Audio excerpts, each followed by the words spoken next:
Seulement, ce qui me préoccupait le plus était d'apprendre à représenter le nu en tant que genre artistique qui existe depuis la nuit des temps, depuis Pompéi, où il était banal et naturel.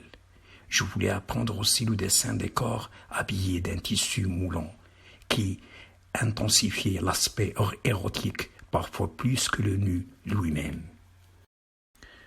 J'étais forcé à découper en deux mes feuilles de TP, soustraites à mon cahier de sciences grand format, pour question d'économie de support, soit dans le sens de la longueur ou de la largeur, selon le cadrage du dessin choisi. C'était aussi pour faciliter le travail en cachette, sur un support de petit format, plus facile à cacher au regard.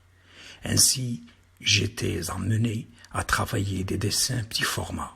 Je croyais que j'avais une vue si aiguë qu'un oiseau rapace, et que mon acuité visuelle très performante était due à l'exiguïté de mes yeux, ce qui me permettait d'être un bon observateur. Par conséquent, un dessinateur inné, ce qui est évidemment faux. J'avais quand même une loupe pour jouer sur les détails minutieux. Je dessinais avec insistance, mais au premier abord avec innocence, ce que mon entourage considérait comme pervers. Il m'était impossible de cacher mes dessins car je ne pouvais me cacher à moi-même. Je ne pouvais cacher mes dessins représentant des scènes jugées obscènes en tant qu'espace de mon désir créateur de scènes fascinantes et inquiétantes. Du jour au lendemain, j'étais contraint à faire plaisir à mes amis qui souffraient comme moi d'un besoin sexuel difficile à combler. J'agissais de manière à répondre à leurs vœux. J'étais fier de défouler mes frustrations à travers mes dessins. À mon avis, mes travaux étaient pour eux un apaisement de leurs caprices sexuels ou encore combler ce vide provoqué par les tabous infligés à cette pulsion physique naturelle de vouloir découvrir l'autre sexe en tant que nécessité biologique, un émerveillement fatal. À cet âge, le dessin était pour moi la pureté de l'art, un art adoucissant et consolant. C'était souvent un camarade qui voulait le même dessin qu'un autre lui avait montré. Puis je travaillais, plus je déduisais les dimensions de mes supports, surtout lorsque j'avais découvert qu'un camarade de classe n'avait qu'un seul cahier de 12 feuilles pour toutes les matières enseignées. Leçons de français, d'arabe, de maths, d'histoire géo, de sciences nat. Une seule page, bien soignée, d'une écriture minuscule et élégante, était pour lui suffisante de contenir les cours d'arabe de 2 semaines au moins. Ce camarade exceptionnel utilisait les petits carreaux du cahier pour écrire.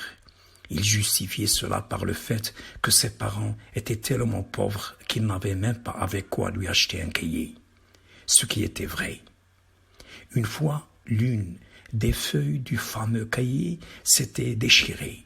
Il l'avait réparée d'une manière si ingénieuse qu'il était difficile de discerner la ligne de jonction entre les 2 morceaux collés. C'était pour moi une révélation surprenante.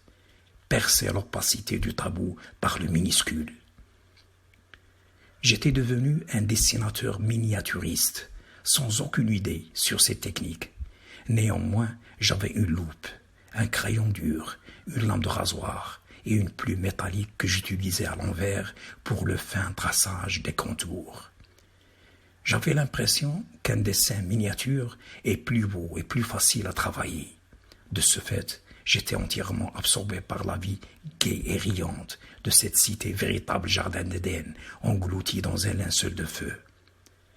Je travaillais pour mon plaisir plus que je travaillais pour les autres, dans le but de réaliser mon chef-d'œuvre sur le nu féminin. Je m'engageais dans un sens interdit au regard, cette fois plus général et vivant. Concevoir et représenter un rendez-vous de femme ou elle-même. J'avais choisi ce thème parce que j'entendais souvent des femmes ou des filles de mon village crier à haute voix, par exemple, « Demain nous irons au bain », un lieu opaque, interdit à nos autres adolescents masculins, ce qui excitait mon imagination à inventer l'atmosphère tendre et poétique de cet espace clos, lieu de rencontre, de confidence et de décision. Je n'avais que deux repères fondamentaux pour réaliser ce rêve. Mon imagination pour la moiteur des corps nus, aux longs cheveux mouillés, leur volupté féminine évoluant dans la vapeur chaude et la buée se déposant sur des silhouettes belles et détendues, puis mon livre référentiel, condensé d'images qui ont enchanté mon cœur par la beauté des dessins sensuels décrivant Pompée en amour. J'avais accumulé pas mal d'expériences concernant le travail de gracieuses formes féminines. Quelques rectifications étaient nécessaires pour donner un caractère local à mes dessins et ressortir les contours incertains des ombres dissimulés dans la pénombre de la vapeur chaude, relaxante de ce lieu mythique qui privilégiait la promiscuité de ce sexe opposé qui me semblait venir d'un monde de beauté. Des corps épurés, bien dessinés, des bras aux mouvements subtils qui dévoilaient des silhouettes somptueuses, rondes, de taille fine ou pulpeuse. J'avais tenté de réinventer l'atmosphère décontractée et érotique qui faisait rêver les collégiens de mon âge, ainsi que quelques accessoires, tels les ustensiles et l'architecture de cet univers exclusivement féminin. J'avais réalisé ce travail sur un petit support rectangulaire de 10 cm sur 10 à peu près, selon la règle d'or que je vénérais, puis lui donner un cadrage et le rigidifier. J'avais collé mon dessin sur un carton d'emballage assez épais à l'aide de ma colle à eau scolaire. Malgré mes maintes précautions et un séchage à l'ombre, mon papier TP s'est gondolé. Pour remédier à cette difficulté, j'avais placé mon chef-d'œuvre dans un livre avec au-dessus d'autres livres pour l'aplatir. Après quelques jours, le résultat n'était que des rides qui avaient dénaturé et gâté le fruit de mes efforts. Déçu, furieux et surexcité, je déchirai avec amertume et chagrin cette merveille inoubliable. Quelque temps après, un autre camarade avait voulu me confier la même photo de la fille, déjà citée plus haut. Il prétendait lui aussi que c'était son amante. Il désirait lui aussi le dessin de la photo toute nue. J'avais automatiquement refusé. À mon avis, cette histoire me paraissait insensée. Plus tard, j'allais apprendre que ce n'était qu'une photo perdue par la collégienne en question, ni plus ni moins. Depuis le début de cette expérience de la beauté pour cacher la beauté, j'avais accepté de répéter les mêmes dessins ou presque, et toute répétition, à mon avis d'alors, était anti-création. D'autre part, j'étais devenu un expert du nu féminin. D'ailleurs, un camarade lui aussi, un brillant dessinateur, me surnomma dessinateur de la femme. Une offense, selon mon état d'esprit, peu averti à cet âge. J'avais cru comprendre le message.